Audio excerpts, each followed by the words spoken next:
네, 2015-012349 정우영. 오늘은 재료학원 하성규 교수님 수업에서 과제로 나온 문제 세 가지 문제를 풀면서 설명하는 것을 녹화하는 과제를 또 시작하도록 하겠습니다.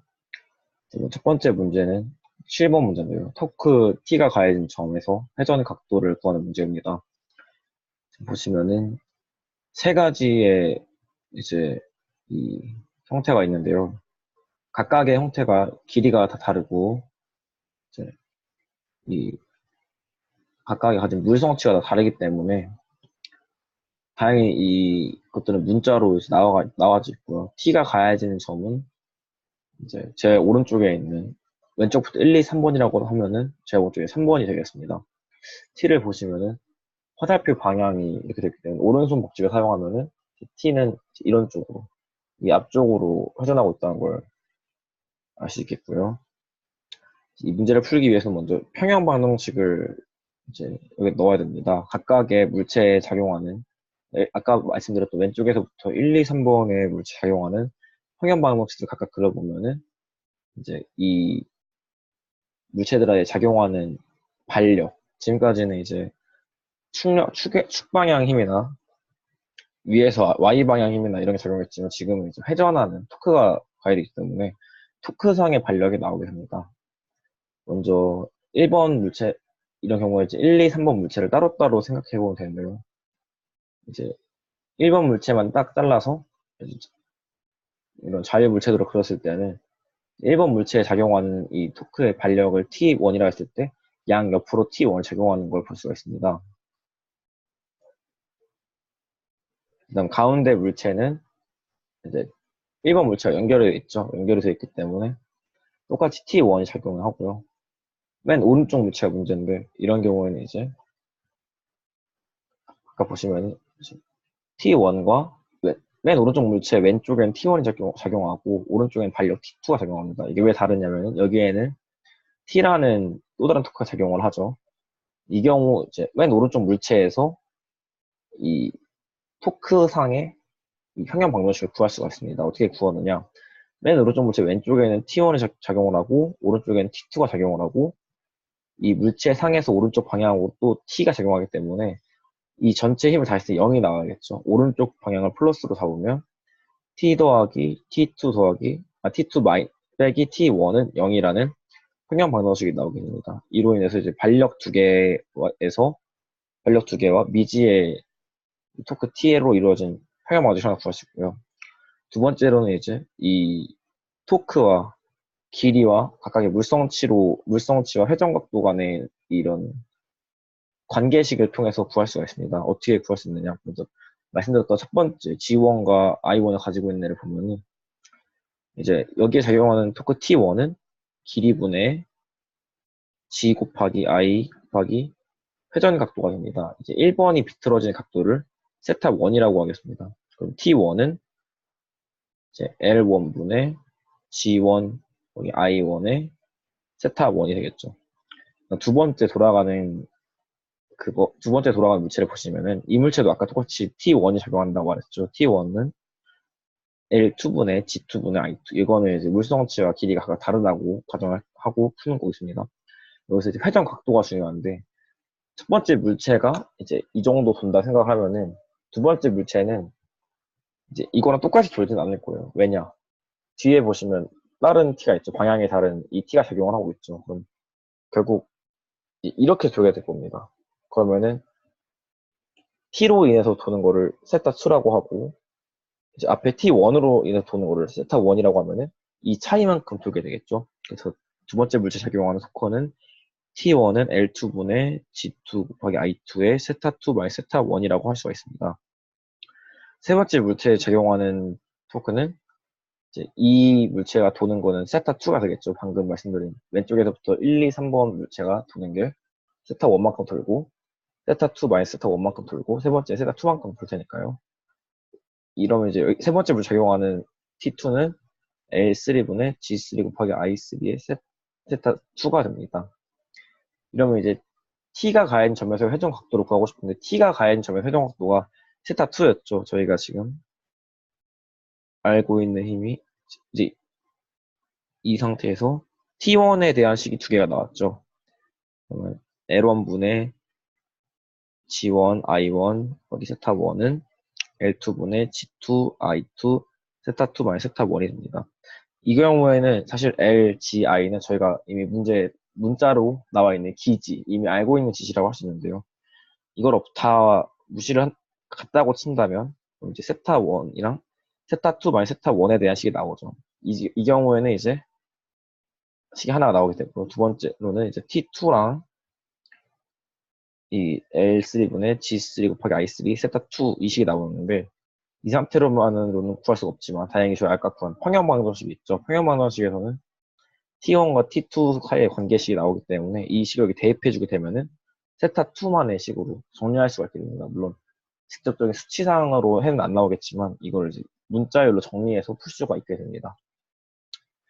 다음 문제로 3번 문제인데요. 이 경우에도 아까는 세 가지 물체인데 지금 두 가지 형성의 물체가 결합이 되어 있죠.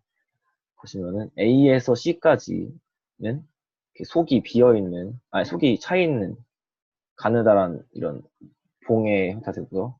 C에서 E까지는 이 A에서 C까지만큼이 비어있는 속이 빈 실린더 형태의 원통이 되겠습니다. 그리고 E는 이제 반력을 받는 이런 멈춰준 리지드한 반력, 지지점이 되겠고요. 리지들이 붙어 있다고 하죠.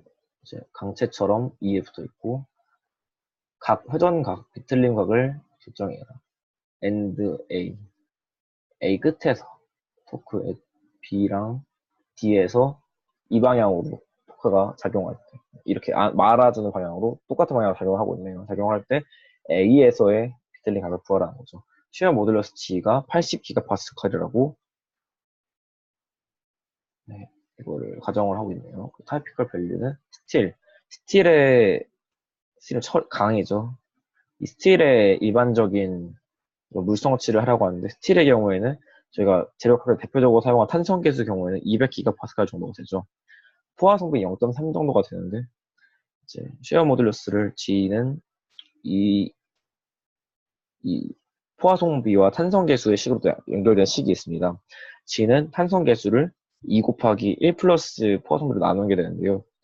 네, 진행을 해보도록 하겠습니다. 이 경우에는 이제 중요한 문제가 사실상 반력을 구하는 문제는 똑같아요. 이게 그냥 자유물체도를 그려서 이 방향으로 주는 걸 TB라고 주고 여기 마침 숫자들이 나와 있네요.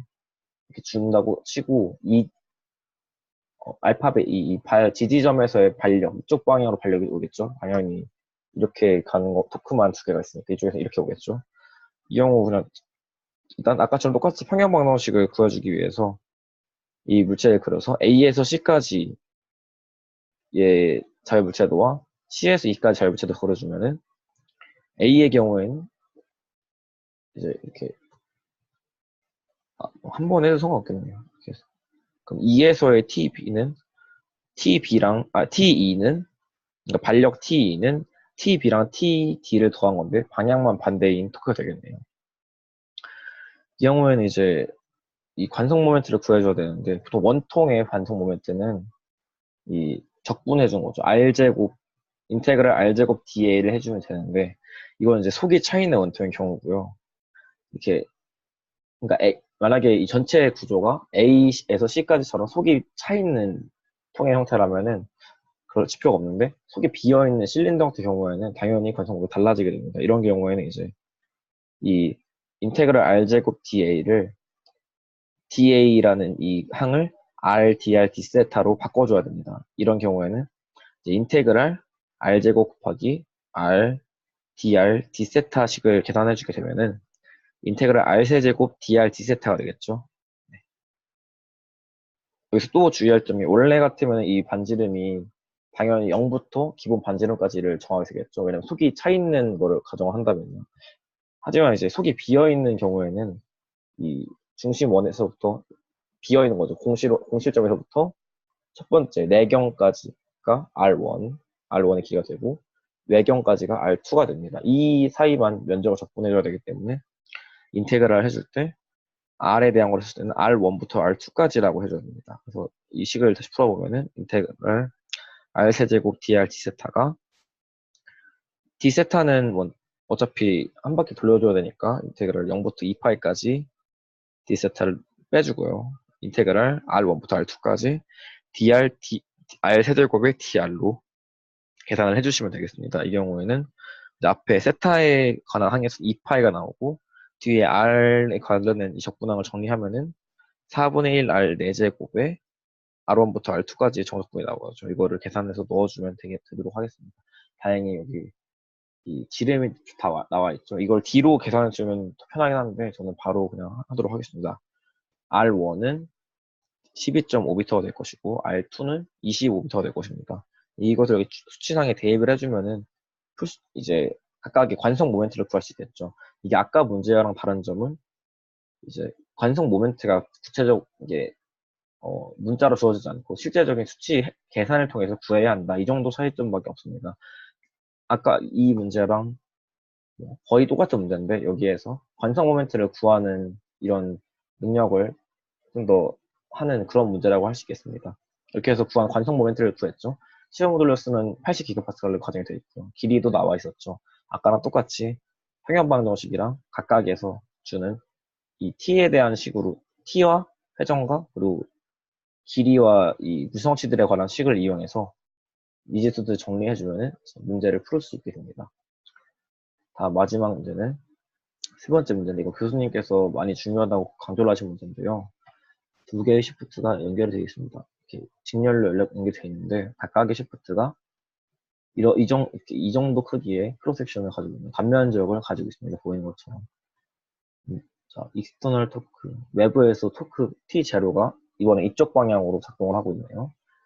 정시원에 적용을 하고 있는데 메테리얼 A, 메테리얼 B 이 경우에는 이걸 구성하는 물체가 각각 다른 경우입니다. 재료가 다른 경우죠. 메테리얼 A의 1의 경우 1번 이거의 경우에는 반지름이 R 제로고 메테리얼 B의 경우에는 이너랑 내경과 외경이 각각 R0, 2R0라는 거네요. 그러면 이건 그림을 그려보게 되면은 아까 방금 전에 푼 문제 비슷한데 형태가 비슷하다는 소리죠. R0, 2R0 이렇게 되겠네요. 다행히 계산이 편하게 내경과 외경이 2배 차이가 나네요. 2번 문제는. 2번 물체는 이제 아까 문제에서는 이렇게 얘는 속이 차 있었고 얘는 속이 비어 있었죠. 근데 이번에는 이게 같은 속이 차 있긴 하지만 이제 이 1번 물체가 이렇게 2번 물체에 통과해서 속에 심을 이루고 빠져나왔다. 그리고 양옆이 이렇게 고정단으로 돼 있다. 이런 식으로 생각하시면 될 것 같습니다. 최대 토크 T0를 구하면 되겠네요. 1등 항복이라는 거 있어. 항복 강도. 네. 다행히 밑에 표에 다 튜얼 모듈러스 G와 스트레스가 다 나와 있네요. 그러면 A의 경우에 먼저 작용하는 그런 걸 먼저 보도록 하겠습니다.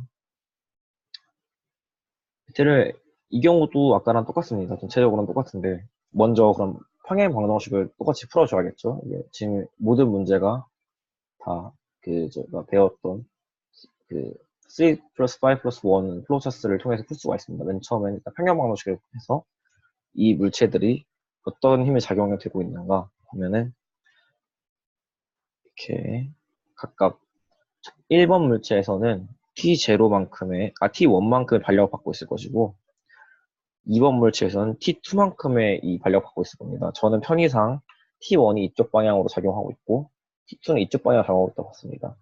그리고 외력에서 주는 익스터널 포스가 이제 T0가 이쪽 방향 주고 있죠. 그럼 저 오른쪽 방향을 플러스로 잡으면은 T2 플러스 T0 마이너스 T1은 0이라는 평형방정식을 구할 수가 있습니다. 맨 처음 풀었던 문제처럼 여기서 익숙해졌죠, 벌써. 위지 반력인 T0가 이제 각각의 반력인 T1과 T2의 관계식을 나타낼 수가 있습니다. 다음으로 이제 이 각각의 이번에 마찬가지로 길이는 똑같이 L로 나와 있는데 길이랑 이 슈어 모듈러스는 각각 L은 동일하고 G랑 2G로 나눠져 있습니다. 이제 뭐가 문제냐 하면은 이 경우에는 각각의 이런 항복 강도를 구해야 되는데 음, 네, 일단 형태는 속이 차 있는 형태이기 때문에 아까 위에서 말씀드렸던 이 인테그랄 R제곱분의 dA를 해주면 구할 수가 있겠죠. 이 경우에는 네, 구하면 될 것 같고, 맥시멈 토크를 구하라. 맥시멈 토크를 구하려면 맥시멈 토크, 이 항복 강도만큼의 토크를 구하려면은 G랑 음, 이 비틀림이 항복되기 전까지 비틀림을 보면 되겠죠. 쉐어 스트렝스 전단 강도가 A랑 B가 동일하게 나와 있습니다. 타우 Y랑 A, B가 둘 다 타우 Y의 전단 강도를 가지고 있기 때문에 이 쉐어 모듈러스와 이 D세타를 Dz로 나누는 값 그리고 반지름을 곱한 값이 타우 Y로 동일하면 되겠습니다. 이 경우에는 다행히 타우 Y라는 동일한 이 요소에서 다른 두 식을 같다고 놓고 풀 수 있는 그런 형태가 될 것 같은데요.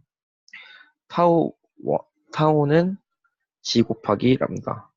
타우, 네, 타우 Y가 항복 강도니까 타우 Y가 G1 곱하기 람다 1. 이거는 G2 곱하기 람다 2랑 같다라고 놓고 문제를 풀면 될 것 같습니다. 여기서 중요한 점은 이제 2번 물체 경우에는 A랑 B 물체가 서로 다른다는 건데요. 이 경우에는 다행히 이렇게 된 물체 경우에는 토크를 작용했을 때 이 비틀림이 되는 정도는 같습니다. 왜냐면 이 물체가 일체형이라 생각했기 때문에 이 물체가 이만큼 돌면은 안에 있는 물체도 같이 이만큼 도는 거죠. 이 경우에는 이제 D세타분의 Dz가 이 토크를 G 곱하기 I 각각의 G 곱하기 I로 나눠줬다고 봐야 됩니다. 대신 이 경우에는 G 곱하기 I가 다 더해진 값 앞에 시그마를 붙여야겠네요. 시그마 G 곱하기 GN 곱하기 IN이라고 N은 이제 각각의 재료의 수를 말하는 겁니다. 여기 이 경우에는 재료 A랑 B가 두 개가 있으니까 G1 I1 플러스 G2 I2로 토크를 나눠준 게 D세타를 Dz로 나눈 값이 되겠네요. 그래서 Z가 어디서 나왔냐 하면은 아까 맨 처음 문제 풀 때 말씀드린 것처럼 이 토크랑 이 시어 모듈러스랑 이것의 관성 모멘트랑 이 길이 그리고 이 각 간에는 이 공식이 있습니다. 토크는 시어 모듈러스 곱하기 관성 모멘트를 길이로 나눈 거를 여기에 이제 비틀을 가고 곱하면은 이 토크가 나오는데요. 이 경우에는 이제 토크랑 G랑 I로 토크를 나눠주면 이제 L분의 세타가 나오게 되죠. 네. 이 L분의 세타를 이제 미소하다고 생각해서 D세타분의 DL로 놓고 풀면 되겠습니다. 이 경우에는 이제 네, 각각 이 G 값이 다르다는 것을 인지를 하고 푸는 게 중요할 것 같습니다. 메테리얼을 다르기 때문에 A의 경우에는 예를 들어 G1의 경우에는 일반적 그냥 G가 되겠고 G2의 경우에는 B의 G니까 2G가 되겠죠. 이런 식으로 해서 비틀림 각을 각각 계산해주면 될 것 같습니다. 네, 감사합니다.